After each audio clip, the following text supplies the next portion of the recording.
చంద్రబాబు నాయుడికి బుద్ధి చెప్పాలి. ఎందుకంటే ప్రజలు కూడా చంద్రబాబు నాయుడిని నమ్మే పరిస్థితుల్లో లేరు.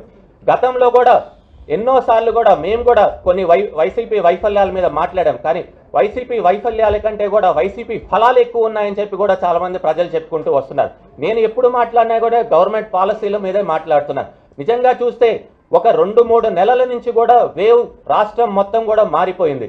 నిజంగా చెప్పాలంటే వైఎస్ఆర్సీపీ ప్రభుత్వం మళ్ళీ ఈసారి ఏర్పడుతుందనే నమ్మకం కూడా గట్టిగా అందరిలో వచ్చింది. ప్రజలు కోరుకుంటున్నారు. మార్పు అయితే మాత్రం ప్రజలు కోరుకోవట్లేదు.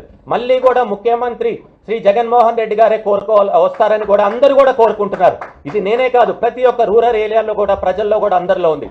చిన్న ఎక్కడన్నా ప్రభుత్వం ఉంటే కనుక తప్పకుండా ప్రభుత్వ వ్యతిరేకత అనేది కొద్దిగా ఉంటుంది. కానీ వ్యతిరేకత కంటే కూడా లాభం ఎక్కువ ఉందన్న దగ్గరే కూడా ప్రజలు కూడా సముఖంగా ఉంటారు.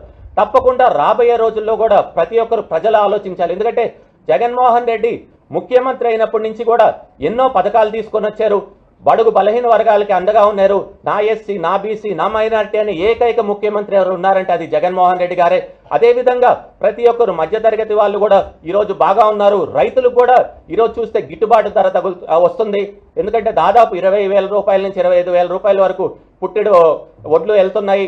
అదేవిధంగా వర్షాలు బాగా పడుతున్నాయి. అదేవిధంగా జగన్మోహన్ రెడ్డి గారు వచ్చినప్పటి నుంచి నాడు నేడు అనే ప్రోగ్రాం తీసుకొని వచ్చారు. ఫీ రీఎంబర్స్మెంట్ చేస్తున్నారు, పింఛన్లు ఇస్తున్నారు, వాలంటీర్ వ్యవస్థను తీసుకొని వచ్చి ప్రతి ఒక్కరికి ప్రజల దగ్గరికి వాళ్ళే వెళ్ళి పనులు చేసేటట్టున్నారు. అదేవిధంగా సచివాలయాలు కూడా ఓపెన్ చేశారు. గతంలో మనం కలెక్టర్ ఆఫీస్కో, ఎంఆర్ఓ ఆఫీస్కో, ఆర్డీఓ ఆఫీస్కి వెళ్ళాలి. ఇప్పుడు అవన్నీ లేకుండా మన సచివాలయంకి వెళ్తే పనులు కూడా అవుతున్నాయి. తప్పకుండా ప్రజలు కూడా ఆలోచించాలా.